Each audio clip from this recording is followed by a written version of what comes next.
بسم اللہ الرحمن الرحیم الحمد للہ کفا وسلام علی عباده الذین اصطفى اما بعد فاعوذ باللہ من الشیطان الرجیم بسم اللہ الرحمن الرحیم الرحمن علم القرآن وقال رسول اللہ صلی اللہ علیہ وسلم ان اللہ یرفع بهذا الكتاب اقواما ویضع به آخرین او کما قال النبی صلی اللہ علیہ وسلم۔ ہم سب کے محترم و مکرم حضرات علماء کرام اور بطور خاص آج کے مجلس کے نوشا حافظ ابرار اور حاضرین مجلس محترم بزرگوں اور دوستوں، بڑی خوش و مسرت کی بات ہے کہ الحمدللہ ہم سب آج قرآن کی نسبت پر یہاں پر جمع ہیں۔ اللہ کرے کہ یہ نسبت ہمیں دنیا اور آخرت میں کامیابی کا ذریعہ بنے۔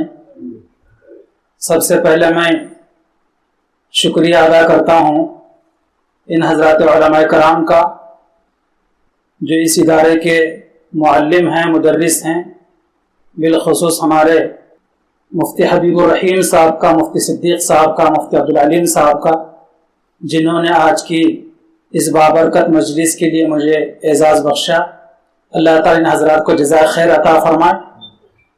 چونکہ قرآن کی حفظ کی جو مجلس ہوتی ہے اور اس میں اختتامی آیات جو تلاوت کی جاتی ہیں، ایسے موقع پر دعائیں قبول ہوتی ہیں۔ دو عمل ایسی ہیں کہ جس کے بعد دعا قبول ہوتی ہے، ایک فرض نماز کے بعد اور دوسرے ہے حفظ قرآن کی جو آخری آیات تلاوت کی جاتی ہیں، اس موقع پر دعائیں قبول ہوتی ہیں۔ اس لیے دو چیزیں خاص طور اہتمام کرنا چاہیے زندگی میں۔ ایک تو ہے کہ فرض نماز کے بعد چاہے اجتماعی دعا میں شرکت کریں، چاہے اپنی انفرادی دعا کریں، کوئی حرج کی بات نہیں ہے، لیکن فرض نماز کے بعد کی دعا اور دوسرے ایسے مجلسوں کے وقت جو دعا کی جاتی ہے، اس میں بھی اہتمام سے شریک ہونا چاہیے کہ دعائیں قبول ہوتی ہیں۔ میں مبارکباد دیتا ہوں مفتی عبدالعلیم صاحب کو جو شعبہ حفظ کے یہاں کے استاذ ہیں، جن کے پاس ماشاءاللہ اب تک 3 طلباء نے تکمیل حفظ کی سعادت حاصل کی ہے، اگرچہ کہ 1-2 طلباء کہیں اور سے بھی کچھ پارے کر کے آئے تھے، لیکن بہرحال اختتام یہاں پر ہوا ہے، اس لیے بہت زیادہ وہ قابل مبارکباد ہیں۔ اس لیے کہ کوئی بچہ حافظ قرآن بنتا ہے تو وہ بہت بڑی سعادت کی بات ہے اس حافظ قرآن کے لیے بھی اور اس کے ماں باپ کے لیے بھی۔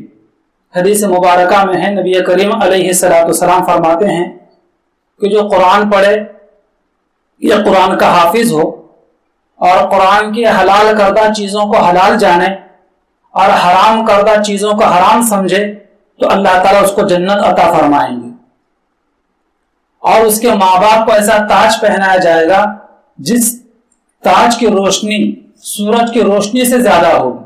ماں باپ کو یہ اعزاز دیا جائے گا، اور اس حافظ قرآن کو کہا جائے گا قیامت کے دن قرآن پڑھتا جا اور جنت کے درجے چڑھتا جا، آخری منزل تیری وہاں ہوگی جو تیری آخری آیت ہوگی، اور ایسے پڑھ ٹھہر کر جیسے تو دنیا میں پڑھا کرتا تھا۔ گویا کہ قرآن مجید کی جتنی آیات ہیں جنت کے بھی اتنے ہی درجات ہیں۔ قرآن مجید کے جو آیات ہیں 6666 آیات، گویا کہ جنت کے جو منازل ہیں اس کے درجات ہیں وہ بھی اتنے ہی ہیں۔ اسی وجہ سے حدیث مبارکہ میں ہے، کہا جائے گا کہ قرآن کریم پڑھتا جا، جنت کے درجے چڑھتا جا، تیرا آخری درجہ وہاں ہوگا جس آیت پر تیرا اختتام ہوگا تو رک جائے گا۔ کتنی بڑی سعادت کی بات ہے۔ اسی طرح حافظ قرآن جو ہوتا ہے، قیامت کے دن اس حافظ قرآن کو اس کے خاندان کے ایسے 10 افراد کے بارے میں سفارش کا حق دیا جائے گا، اختیار دیا جائے گا، جن پر جہنم ان کے گناہوں کی وجہ سے واجب ہو چکی ہوگی۔ حافظ قرآن کو قیامت کے دن 10 اس کے خاندان کے ایسے افراد کے بارے میں سفارش کرنے کا اختیار دیا جائے گا کہ جن افراد کو ان کی بدعملی کی وجہ سے، ان کے گناہوں کی وجہ سے جہنم واجب ہو چکی ہوگی، یہ حافظ قرآن اپنے خاندان کے 10 لوگوں کو جنت میں داخل کر سکے گا۔ کتنی خوشی کی بات ہے۔ اور اگر کسی خاندان میں کوئی عالم بنتا ہے تو اس خاندان کے اس عالم دین کے متعلقین میں سے 400 لوگوں کے بارے میں اس کی سفارش قبول کی جائے. 400 لوگ، کہ 400 لوگوں کو جنت میں داخل کرنے کا ذریعہ بنے گا. اس لیے محترم بزرگوں اور دوستوں، ہمارے خاندان میں کوئی حافظ قرآن ہے، کوئی عالم دین ہے، تو ہمیں خوشی ہونا چاہیے اور اس پر ہمیں فخر کرنا چاہیے، اور ایسے علماء اور ایسے حفاظ کے معاون بننا چاہیے، ان کا احترام کرنا چاہیے، دل کی ان کی عزت کرنا چاہیے، اور قدم قدم پر ان کی حوصلہ افزائی کرنا چاہیے. کبھی ان کی حوصلہ شکنی نہیں ہونا چاہیے، کبھی ان کی بے احترامی نہیں ہونا چاہیے، کبھی ان کی بے عزتی نہیں ہونا چاہیے. وہ بھی انسان ہیں، کبھی ہو سکتا ہے کہ غلطی کر جائیں، اور ہو سکتا ہے کہ کبھی ان کا قدم پھسل جائے، تو ہمیں چاہیے کہ اس کو چشم پوشی سے کام لیں، نظر انداز کریں، اس کو رائی کا پہاڑ بنا کر پیش نہ کیا جائے کہ وہ حافظ قرآن ہے، قابل احترام ہے وہ. اور ہمارے خاندان میں کوشش اس بات کی کرنا چاہیے کہ خود میرا بچہ حافظ قرآن بنے. ہم اپنے بچے کو حافظ نہیں بنا سکے، کم از کم اپنے بھائی کو بنانے کی کوشش کریں، اپنے بھتیجے کو بنانے کی کوشش کریں. خاندان میں سے کسی نہ کسی کو بہرحال اپنے تعاون سے، اپنی کوششوں سے حافظ یا عالم بنانے کی کوشش کرنا چاہیے. دنیا میں تو اس کی رحمتیں برکتیں حاصل ضرور کرے گا، لیکن یہ یقینی بات ہے کہ قیامت کا مسئلہ اس کا، آخرت کا مسئلہ اس کا بالکل طے شدہ ہے کہ وہ کامیاب ہے. کوشش کرنا چاہیے، اگر ہے تو اس پر فخر ہونا چاہیے، خوشی کا اظہار کرنا چاہیے، اسے گلے لگانا چاہیے، دعائیں دینا چاہیے، دعائیں لینا چاہیے. اور اگر نہیں ہے تو اپنے کوششوں پر اپنے خاندان میں سے، یا خود اپنی اولاد کو، اپنے بھائی کو، اپنے بھتیجے کو، اور اگر کوئی نہ ہو تو اپنے اڑوس پڑوس میں سے کسی کم از کم درجے میں کسی غریب کے بچے کو اپنی کوششوں سے حافظ قرآن بنا دینا چاہیے. اس کی رحمتیں برکتیں انشاءاللہ ہم دنیا میں محسوس کریں گے کہ اللہ تعالیٰ نے 2 چیزوں کی حفاظت اللہ پاک نے اپنے ذمہ لی ہے. کتنے چیزوں کی؟ 2 چیزوں کی حفاظت کی ذمہ داری خود اللہ پاک نے لی ہے. ایک ہے قرآن اور دوسرے ہے صاحب قرآن. قرآن کی حفاظت کی ذمہ داری دلیل انا نحن نزلنا الذکر وانا له لحافظون، کہ قرآن کو ہم نے نازل کیا ہے اور ہم ہی قرآن کی حفاظت کرنے والے ہیں. اور دوسری چیز صاحب قرآن. کون ہے صاحب قرآن؟ پیغمبر آخر الزمان جناب محمد الرسول اللہ صلی اللہ تعالی علیہ وسلم کے ذات عالی، ذات بابرکت. دلیل واللہ یعصمک عن الناس، کہ اللہ تعالیٰ آپ کی حفاظت کریں گے. کہ جو مسلمان بھی ان 2 چیزوں سے اپنے آپ کو جوڑیں گے، ایک قرآن سے اور دوسرے صاحب قرآن سے، اللہ تبارک و تعالیٰ ایسے سارے لوگوں کی بھی حفاظت کریں گے. آج دنیا میں جہاں مسلمانوں کے زوال کے بہت سارے اسباب ہیں، ان میں سب سے بڑا زوال کا سبب یہ نظر آتا ہے کہ آج مسلمانوں کا تعلق ان دونوں چیزوں سے کمزور ہو گیا ہے، قرآن سے بھی اور صاحب قرآن سے بھی. یعنی قرآن سے بھی دور ہیں، اور اسی طریقے سے پیغمبر اسلام صلی اللہ علیہ وسلم کی تعلیمات، آپ کی ہدایات سے بھی دور ہیں، جس کی وجہ سے آج مسلمانوں پر یہ سنگین حالات دن بدن دیکھنے میں آ رہے ہیں. اللہ تعالی ہم تمام کی جان و مال کی، عزت و آبرو کی پوری حفاظت فرمائے. اور ماضی میں جب بھی لوگ قرآن سے وابستہ رہے ہیں اور قرآن سے اپنا تعلق مضبوط رکھے ہیں، کامیابی ان کے قدم چومتی تھی. اور جب سے مسلمانوں نے قرآن کریم کو پشے پشت ڈال دیا ہے، جب سے بے عزتی نے، ذلت نے، گمراہی نے مسلمانوں کے گھروں کا دروازہ دیکھ لیا ہے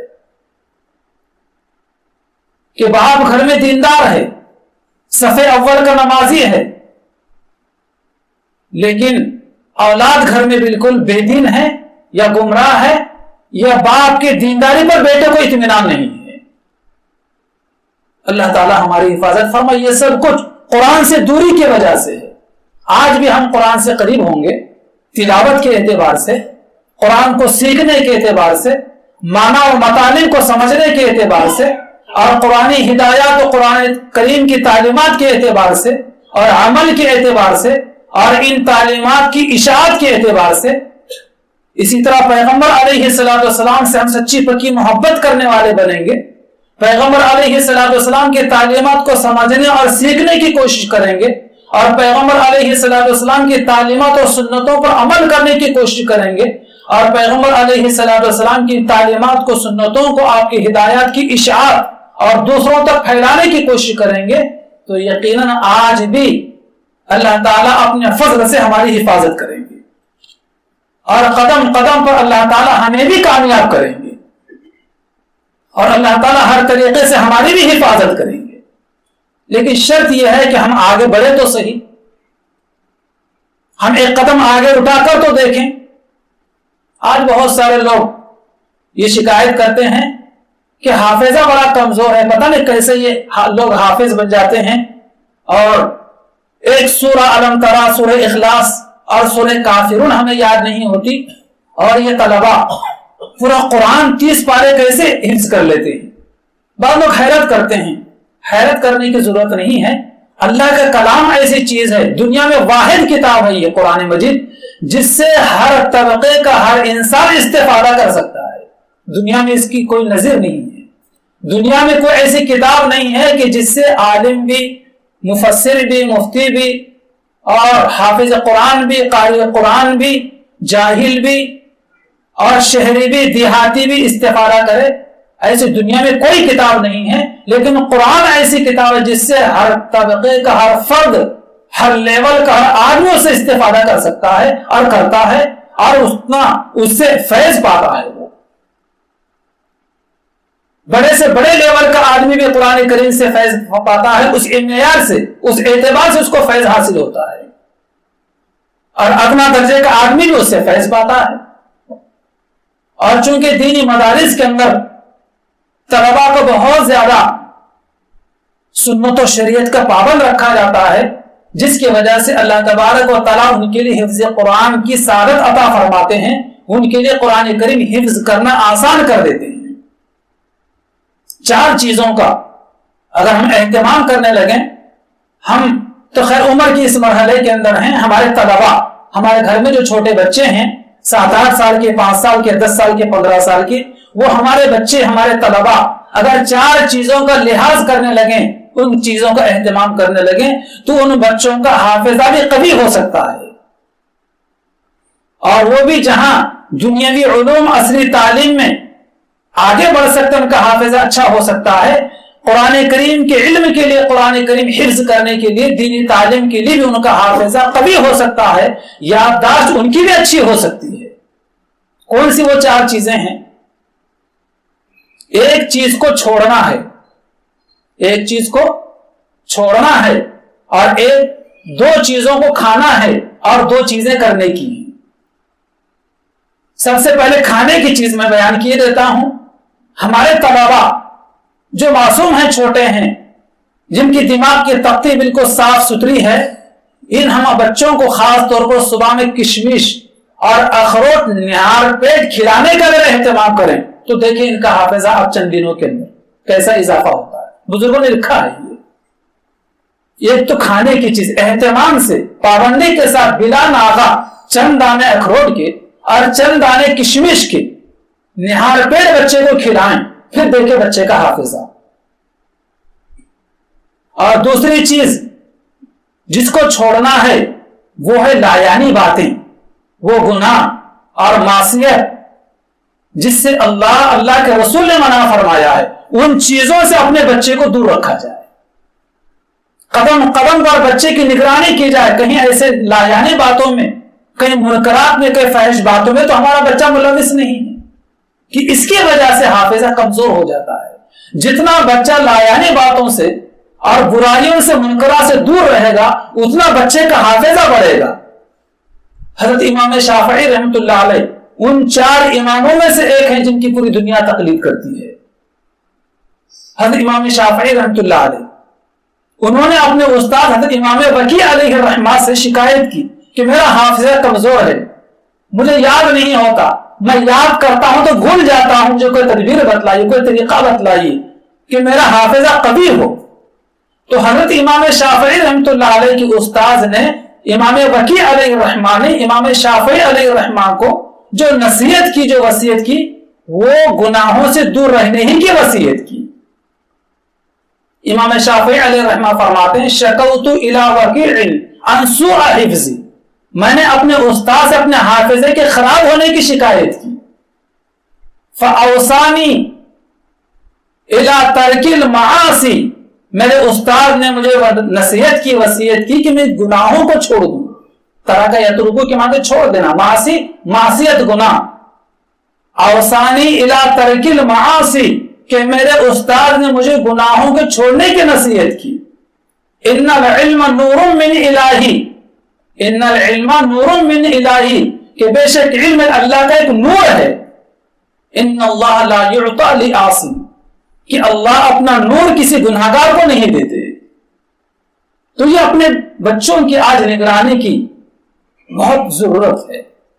بچہ مکتب میں جب تک رہتا ہے استاذ کی نگرانی میں رہتا ہے اور پڑھنے میں مصروف رہتا ہے، منکرات سے دور رہتا ہے، لیکن زیادہ اوقات بچہ ہمارے گھر میں گزارتا ہے۔ بچے کو دینی ماحول دینے کی کوشش کریں، اچھا ماحول دینے کی کوشش کریں، برائیوں سے دور رکھیں، کہ ہمارا بچہ کن بچوں کے ساتھ میں کھیلتا ہے، کودتا ہے، کہاں رہتا ہے، کہاں جاتا ہے، کن بچوں سے دوستی ہے، اس کی بھی نگرانی رکھیں۔ علامہ سعدی علیہ الرحمٰن نے لکھا ہے کہ صحبت صالح ترا صالح کنت، کہ اچھوں کی صحبت میں رہو تو اچھے بن جاؤ گے، صحبت طالح ترا طالح کنت، کہ بروں کی صحبت سے بچو ورنہ برے ہو جاؤ گے۔ اس لیے بچوں کی نگرانی کی ضرورت ہے۔ آج جو ہے حافظہ قرار خراب ہونے کی جو شکایت کی جاتی ہے، آج چونکہ برائیاں کس قدر عام ہوئے، ہر جیب میں برائیوں کا گویا کہ ایک آلہ ہمارے پاس موجود ہے۔ ان چیزوں سے، اس آلے سے جہاں تک ہو سکے ہمارے بچوں کو دور رکھا جائے۔ موبائل سے جتنی چیزیں اچھی اس میں تلاش کریں گی اتنی زیادہ بری چیزیں سامنے آتی چلی جائیں گی۔ تو یہ چھوڑنے کی ایک چیز کیا ہے؟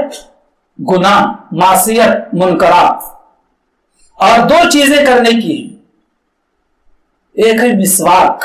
حدیث مبارکہ میں ہے کہ جو مسلمان اہتمام سے مسواک کرتے ہیں، بچوں کو عادت ڈالے ابھی سے، بچپن سے مسواک کرنے کی۔ مسواک کرنے کی وجہ سے جہاں پر 70 اور 70 سے زیادہ فوائد احادیث مبارکہ میں بیان کیے گئے ہیں، ان میں سے ایک فائدہ یہ ہے کہ مسواک کرنے کی وجہ سے حافظہ قوی ہوتا ہے، یادداشت اس کی اچھی ہوتی ہے۔ آج مسواک کرنے سے ضعیف لوگوں کے لیے اور قرآن مسلیوں کے لیے اور ہمارے دعوت کے کام کرنے والوں کے ذمہ داروں کی وہ سنت بن چکی ہے۔ عام لوگ بڑے دور ہیں اس سے، ہر عام خاص کو اس کا اہتمام کرنا چاہیے، اور ماں باپ کو، سرپرستوں کو چاہیے کہ اپنے بچوں بچیوں کو بچپنی سے مسواک کا اہتمام کروائیں، گھر لا کر دیں، خود بھی مسواک کریں تو اپنے بچے بھی اہتمام سے کریں گے مسواک۔ بے شمار فوائد ہیں اس کے اندر، اور ایک بڑا فائدہ جو اس کے اندر ہے، حافظہ قوی ہوتا ہے، یادداشت بڑھتی ہے اس کی ذریعے سے۔ اور چوتھی چیز جو کرنے کی وہ یہ ہے کہ تلاوت قرآن، اللہ کا بابرکت کلام، روزانہ کچھ نہ کچھ حصہ تلاوت کریں۔ اگر ہم میں سے کسی کو ایک پارہ تلاوت کرنے کی توفیق ہوتی ہے، موقع ملتا ہے، اتنا وقت فارغ کرتے ہیں، بہت اچھی بات ہے۔ اتنا وقت نہیں ملتا یا نہیں کر سکتے، آدھا پارہ، پاؤ پارہ، اتنا بھی وقت نہیں ملتا، کم از کم روزانہ قرآن مجید کا ایک رکوع، ایک صفحہ تلاوت کریں۔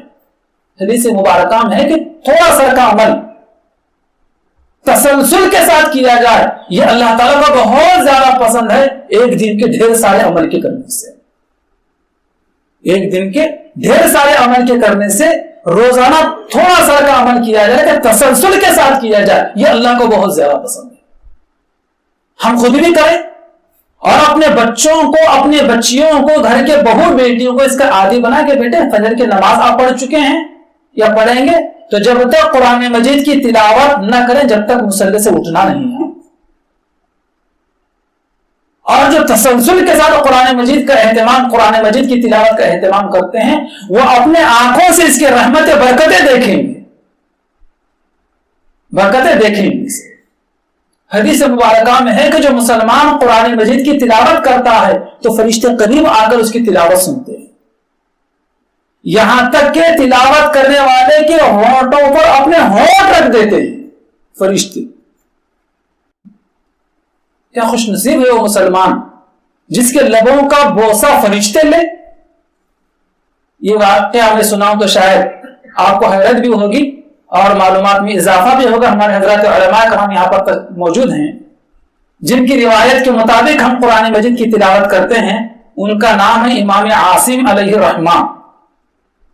اپنے زمانے کے بڑے قاری قرآن گزرے ہیں اور بہت بڑی اونچی شخصیت گزرے ہیں. وہ مسجد نبوی کے وہ معلم تھے, لیکن ان کے منہ سے ایسی خوشبو آتی تھی, اللہ اکبر. طلبا خاص طور پر اور عام ان سے ملاقات کرنے والے ان سے پوچھتے تھے کہ آپ کون سی خوشبو استعمال کرتے ہیں یا کون سی چیز کھاتے ہیں کہ جس کی وجہ سے آپ کے زبان سے اتنی خوشبو آتی ہے. وہ کہتے ہیں میں کوئی چیز نہ کھاتا ہوں نہ کوئی خوشبو استعمال کرتا ہوں میں کھانے کی. طلبا اصرار کرتے.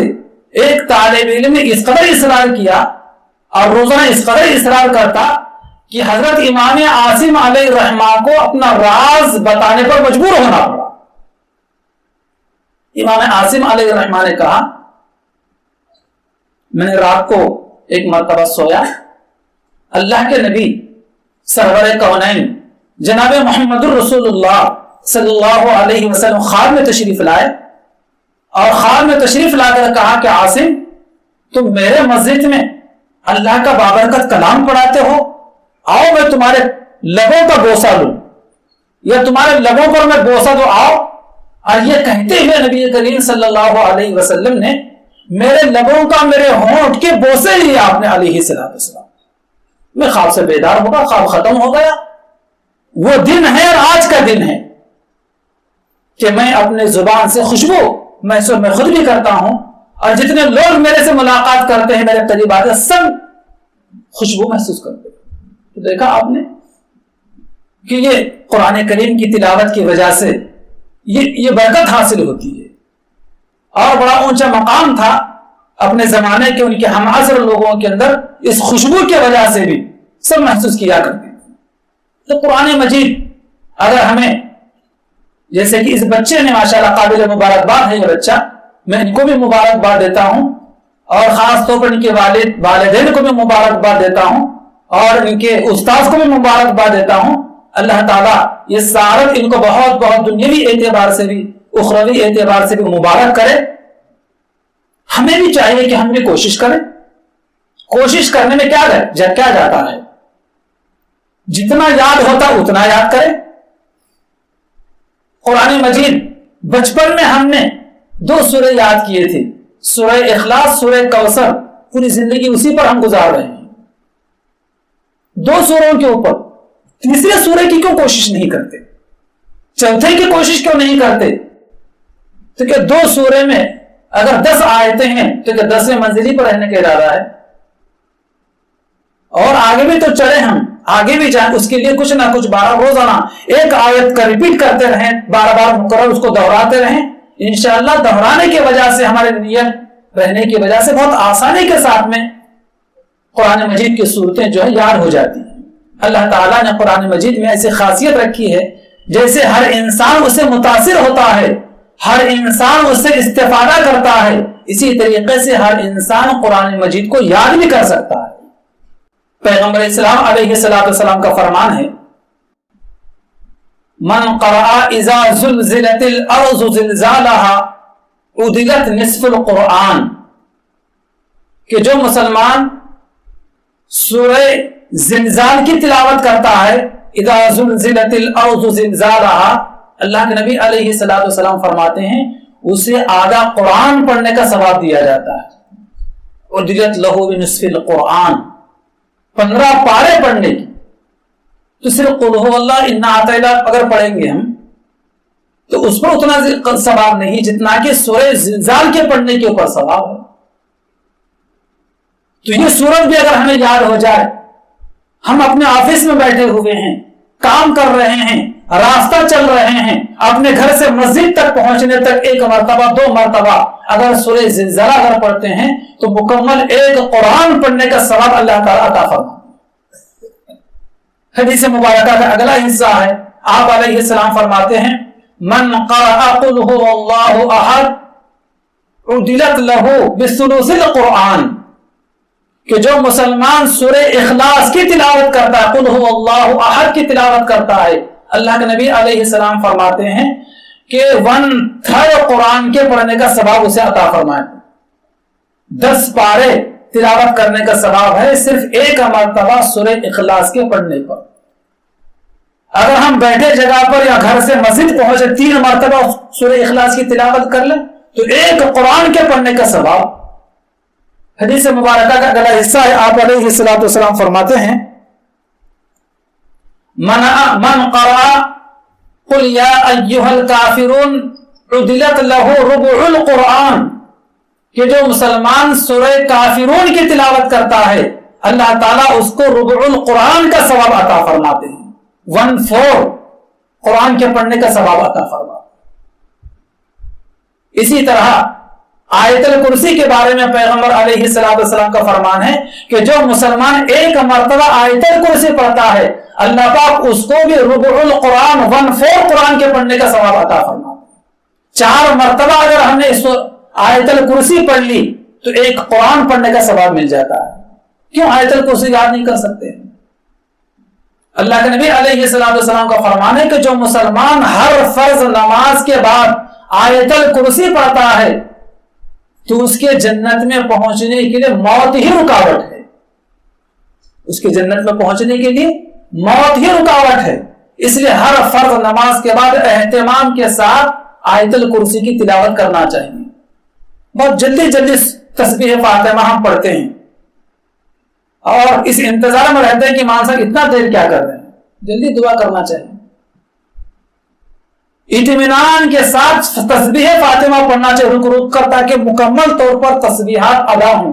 سبحان اللہ سبحان اللہ سبحان اللہ سبحان اللہ سبحان اللہ سبحان اللہ پڑھیں گے تو الفاظ کٹ جائیں گے، سجدہ سے ثواب کے بجائے کچھ اور بھی ہو سکتا ہے۔ اطمینان سے الحمدللہ الحمدللہ الحمدللہ اللہ اکبر اللہ اکبر، اطمینان کے ساتھ تسبیح فاطمہ پڑھنا چاہیے۔ اور تسبیح فاطمہ کے پڑھنے سے پہلے ایک مرتبہ آیت الکرسی پڑھنا چاہیے۔ اللہ کے نبی علیہ السلام فرماتے ہیں کہ اس کے جنت میں پہنچنے کے لیے موت ہی رکاوٹ ہے۔ اسی طرح سورہ یاسین کے بارے میں نبی کریم علیہ السلام فرماتے ہیں کہ جو مسلمان ایک مرتبہ سورہ یاسین پڑھتا ہے اللہ پاک اس کو 10 قرآن پڑھنے کا ثواب عطا فرماتے ہیں۔ 10 قرآن۔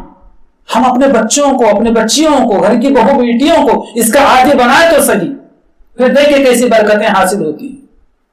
بہرحال یہ چند باتیں اس موقع پر، حفظ قرآن کی تکمیل کے موقع پر میں نے یہ چند باتیں عرض کی ہیں۔ اللہ تعالیٰ سے دعا ہے کہ اللہ تعالیٰ ہم تمام کو قرآن کریم سے استفادہ کرنے کی توفیق عطا فرمائے۔ پھر ایک مرتبہ میں مبارکباد دیتا ہوں اس حافظ قرآن کو بھی، اس کے والدین کو بھی، اور اس مدرسے کے سبھی معلمین کو بھی، بطور خاص استاذ کو بھی، اور ان تمام لوگوں کو بھی جو کسی نہ کسی درجے میں اس مدرسے کے اس ادارے کا تعاون کرتے ہیں، چاہے کسی درجے کے اندر ہو۔ جیسے کہ محاسب صاحب پیش ہوئے، ان کی گلپوشی کی گئی ماشاءاللہ۔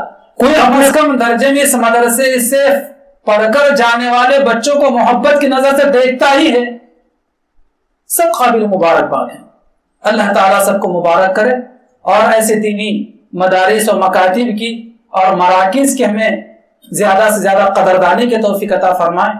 آمین ثم آمین وآخر دعوانا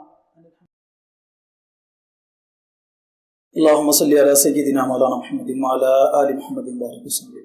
اللهم صل على محمد وعلى آل محمد كما صليت على إبراهيم وعلى آل إبراهيم إنك حميد مجيد۔ اللهم بارك على محمد وعلى آل محمد كما باركت على إبراهيم وعلى آل إبراهيم إنك حميد مجيد۔ ربنا آتنا في الدنيا حسنة وفي الآخرة حسنة وقنا عذاب النار وأدخلنا الجنة مع الأبرار يا عزيز يا غفار یا رب العالمین یا الرحم الراحمین یا ذو الجلال والاکرام۔ یا اللہ ہمارے گناہوں کو معاف فرما، ہمارے خطاؤں کو درگزر فرما، ہم تمام کے سیئات کو حسنات سے مبدل فرما۔ یا اللہ ہمارے یہاں پر اس بابرکت مجلس میں بیٹھنے کو قبول فرما۔ یا اللہ ہمارے نجات کا ذریعہ بنا۔ یا اللہ اس ادارے کو خوب ترقی عطا فرما۔ اللہ اس ادارے کی ساری ضروریات کو اپنے خزانے غیب سے پورا فرما۔ اس محلے کے اور اڑوس پڑوس کے محلے کے جو ہمارے بھائی اور جو نوجوان اس ادارے کا تعاون کریں سب کو جزائے خیر عطا فرما، سب کے تعاون کو اپنے بارگاہ میں شرف قبولیت عطا فرما، ان تمام تعاون کرنے والوں کے گھروں میں برکتیں عطا فرما، زندگی میں چین و سکون عطا فرما، کاروبار میں برکتیں عطا فرما، حاضرین کے تمام جائز مرادوں کو پورا فرما، مقاصد حسنہ میں کامیابی عطا فرما، بیمار ہوں تو صحت کاملہ عطا فرما، جو صاحب اولاد ان کے اولاد کو نیک و صالح بنا، جو بے اولاد ان کو نیک و صالح اولاد عطا فرما۔ الہ العالمین پورے دنیا کے اندر بطور خاص ہمارے ملک کے اندر اور ہمارے شہر کے اتنے مکاتب قرآنیہ، مدارس عربیہ اور مراکز اسلام موجود ہیں، سب کو بحال فرما، سب کے ضروریات کو اپنے خزانے غیب سے پورا فرما، سب کی پوری حفاظت فرما، آسمانی بلاؤں سے زمینی فتنوں سے حفاظت فرما، حاسدین کے حسد سے، ظالموں کے ظلم سے، اشرار کے شرارتوں سے، فتین کے فتنوں سے، جادوگروں کی جادوگری سے ہم سب کی یا اللہ پوری حفاظت فرما، شریعت و سنت کے مطابق زندگی گزارنے کی توفیق عطا فرما۔ یا اللہ ہمارے اکابرین، ہمارے اسلاف، ہمارے بزرگان دین، یا اللہ ہمارے اساتذہ کی عمروں میں درازی عطا فرما، انہیں صحت و عافیت عطا فرما۔ یا اللہ موجودہ اور سابقہ اس وبا میں جتنے لوگ انتقال کر کے سب کی بال بخشش فرما، ان کے درجات کو بلند فرما، اپنے جوار رحمت میں جگہ نصیب فرما۔ ہم میں سے جن کے ماں باپ بحیات ہیں یا اللہ ان کو عمر دراز عطا فرما، صحت و عافیت عطا فرما۔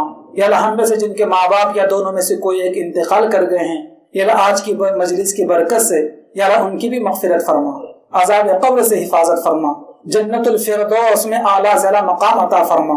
یا اللہ دنیا و آخرت میں ہمیں عزت کا مقام عطا فرما۔ یا اللہ ہمارے اس ملک کو امن شانتی کا گہوارہ بنا، امن و امان کو ہمارے ملک میں عام فرما۔ یا اللہ نفرت کے ماحول کو ختم فرما، مسلمانان ہند کے جان و مال کی عزت و آبرو کی پوری حفاظت فرما۔ جن بھائیوں بہنوں نے دعاؤں کے لیے کہا ہے یا لکھا ہے جو ہم سے متوقع ہیں، سب کی جائز مرادوں کو پورا فرما۔ الہ العالمین سب کی جائز مرادوں کو پورا فرما۔ یا اللہ ہم میں سے کسی کو محروم نہ فرما، یا اللہ ہم میں سے کسی کو محروم نہ فرما، یا اللہ ہم میں سے ہر ایک کے جائز مرادوں کو پورا فرما۔ یا اللہ اچانک موت سے، حادثات کے موت سے حفاظت فرما، جب موت آ تو ہمارے زبان پر کلمہ طیبہ جاری و ساری فرما۔ آج کی اس مجلس کے لیے ان علماء نے جو مجھے اعزاز بخشا ہے، یا اللہ ان کو جزائے خیر عطا فرما، ان کے محنتوں کو قبول فرما۔ یا اللہ ان کی ساری ضروریات کو اپنے خزانے غیب سے پورا فرما، جو مانگا عطا فرما، جو نہیں مانگ سکے ہیں اپنے فضل و کرم سے عطا فرما، اپنے فضل و کرم سے اور پیارے نبی صلی اللہ علیہ وسلم کے برکتوں سے ہم تمام کی دعاؤں کو شرف قبولیت عطا فرما۔ الہ العالمین پروردگار عالم ہماری دعاؤں کو شرف قبولیت عطا فرما۔ ربنا تقبل منا انك انت السميع العليم وتب علينا انك انت التواب الرحيم وصلى الله تعالى على خير خلقه ونور عرشه محمد وعلى آله واصحابه اجمعين آمين برحمتك يا